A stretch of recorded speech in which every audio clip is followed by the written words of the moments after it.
So what are you willing to do to boost your family's brain health? How far will you go? Maybe a better question is, what are you ready to let go of? In this video, I will explain 4 easy swaps that you can make today to boost your brain health quickly and easily. Hi, I'm Jackie, and I'm currently 10 weeks into the journey of healing my 10-year-old daughter's dyslexia naturally. In this channel, I will share our whole journey, our tips, our tricks, what it looks like, so that you can decide whether this is something that you would like to do for you and your family. So after reading this book right here, I made these 4 easy swaps, and I'm already seeing changes in my dyslexic daughter. Now, the food changes, as recommended by the doctor, are part of a treatment plan that we are following to help her to heal her dyslexia naturally. Now, I know that making dietary changes, especially for children, can feel overwhelming, but after the first, I would say it's like a 10 to 14 day strong resistance period, you then find that the resistance fades and it just becomes the new normal. However, if you are finding the thought of it too intense, feel free to implement one change at a time. All progress is good progress. So I'm going to show you exactly what we changed so you can too. But bear in mind that this is going to require you changing your habits too. It's going to require some conscious effort when you go shopping and some forward planning to make sure that the harmful foods aren't even in the house and that you have the right things to hand. So easy swap number 1 is yogurt. Most kids love those yogurts that are marketed to them, Petit Filou, and whether it's the sachets or whatever, they tend to have a bright color and no fruit involved. But a lot of them are full of sugar, natural and not natural, artificial sweeteners, artificial colorings, and thickeners, none of which are part of the brain food plan, so they gotta go. So now what do we do? Well, what we've done is we've used Greek yogurt, which has a sharp, soury kind of taste to it. So we have to obviously make it palatable to the kids. So these are the things that I've added to the yogurt to make it more palatable. Honey. Who doesn't love honey? That one goes down a treat. You can also add maple syrup. It's got a different taste, but I like it. Some kids like it too. You can also add grated apple and raisin, which is the healthiest option of all of those. And you can also add fruit puree. So mango fruit puree is a big hit over here, and also strawberry fruit puree. You can make your own purees or buy them, but they're a fantastic addition to just kind of elevate the taste. And so far, big success. The kids love it. So easy swap number 2 is artificial colorings. Now it is noted in this book that a lot of children, especially children with learning disabilities, are especially sensitive to artificial colorings. So artificial colorings are found in sweets, in ice cream, in the icing on baked goods, and in the sprinkles and things like that. So what do? Well, we do not want boring cupcakes and boring birthday cakes. So we've got to do something. So I have found these natural colorants. I was so surprised. I did not know that this was a thing. So here we go. This is a company called Honeyberry. And as you can see, there's all these little sprinkles. So we've got hundreds and thousands, and all of the colors are naturally derived. So there's no chemicals, nothing that's going to harm the brain in these. So I highly recommend these to make an exciting birthday cake. I also have discovered blue spirulina. Now the pigment in this is insane. You would only need a tiny bit, but we used this. Oh, I'm gonna get a face full of it.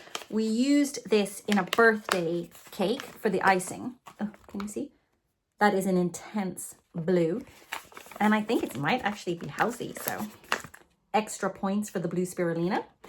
And then this is what I found for a pink or a purple. This is freeze-dried dragon fruit. So I just blitzed it up. You can see the color. So if you use a little bit, you would get like a pink. And if you want a really intense purple, you could use a lot. So you can see I just blitz it up in the NutriBullet, the grinder function. ended up with a powder, and it doesn't actually change the taste that much. I was like, the blue spirulina, how is that going to go? You couldn't taste it in the buttercream icing at all. So there are lots of other companies that make natural colorings. One of them is called xberry.com, where you can find pretty much every color. And what was surprising is, yes, it doesn't change the taste of the icing. The icing still tastes fantastic, and you really only need a tiny, tiny little bit. So there is a way to have fantastically colored, bright, beautiful birthday cakes, cupcakes, whatever it is, with the sprinkles without having any of those nasty artificial colors in. So the third easy swap is breakfast cereals. And I know you're thinking that's not going to be easy, but let's hear me out. Breakfast cereals have an alarmingly high amount of sugar in them. So you'd be getting a massive glucose spike first thing in the morning, which we know leads to a slump later on when they're at school. And then what are they going to do? They're going to crave something sweet pretty intensely to deal with that glucose slump. And then we get another glucose spike, and the circle just repeats. So even healthy sounding breakfast cereals like bran flakes contain up to 3 teaspoons of sugar. And in any case, all breakfast cereals are ultra processed and nutritionally questionable. So we made the decision as a family quite a while ago, a few years ago, to phase out the breakfast cereals. So my kids went from having cereals like Cocoa Pops every single morning to never. We don't have them in the house. Now, I do let them, when we're on holiday, which isn't that often, to occasionally have a breakfast cereal. I don't think it's, that catastrophic if it's only when we're on holiday, but in the house there are none, so it's not an option. They very quickly, faster than I would have expected, got used to having either a boiled egg in the morning or toast with cheese or ham, or sometimes porridge with honey. On the weekend, when we have a bit more time, they might have an egg white omelette or pancakes, but it wasn't as much of a process as I had expected it to be. Once you get going with it, you'll never look back. My little one had a skin issue where her skin was cracking under the arms here and sometimes around the ear as well. And that issue just completely resolved when we cut out the breakfast cereals. And I would never have thought that there was any link between those. But I would say just cut them out and see what happens. I think you'll be surprised. So the last swap is a biggie, and it's drinks. So fizzy drinks contain an insane amount of sugar in them. They can also contain the artificial sweeteners and the artificial colors as well, and they are of absolutely no nutritional benefit to the body.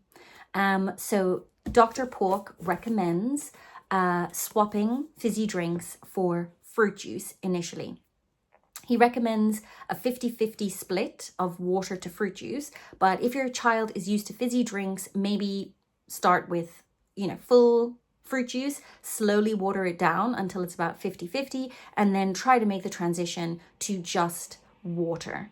That will be so beneficial for whole body health as well as for their teeth, because those acids are really attacking the teeth. And don't forget that fruit juices do contain sugar as well, hence why he recommends a 50-50 water dilution.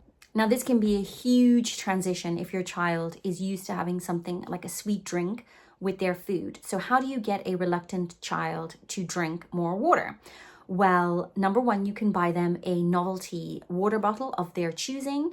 That can help them to want to use it, or you can buy a novelty straw, or just a plain straw. It can have like different colors that they choose. That can also help them to drink water. Some kids love some ice cubes. They just really prefer to drink something very, very cold. That can be a great way to get more water in them. Also, don't forget to set a good example. The more that your kids see you drinking water, the more that they're going to be motivated to do the same. It just becomes normal. So now you have some great diet swaps that you can make starting today to really boost your brain health, which is critically important for anyone with a learning disability. I also have a video on 5 tips for how to get started with the method today without any consultations. So if that interests you, please click the link. And I just wanted to say, if you do make any of these changes, don't forget about compound benefits. So I don't know if anyone's read Atomic Habits. It's a fantastic book, well worth reading if you haven't. I'll link it down below. But in it, he talks about the benefits of these small habit changes that maybe on a day-to-day basis, the improvement or the benefit is small, but over time, all those small benefits accumulate and compound into something significant. So every day that you implement one of these changes, every day that you stay the course, that you break an old habit and that you establish a new habit is a day that you are further on the road to reaping the benefits and getting to the compound gain portion. So well done, keep going, and yeah, be proud of yourself. So I hope that was helpful and you've learned something and you feel inspired to make some healthful changes. If you have, please click the like button. That will really help my channel. And if you would like some more tips or to follow along with our journey of healing a learning disability naturally, then please do subscribe. Thank you so much for watching and see you next time.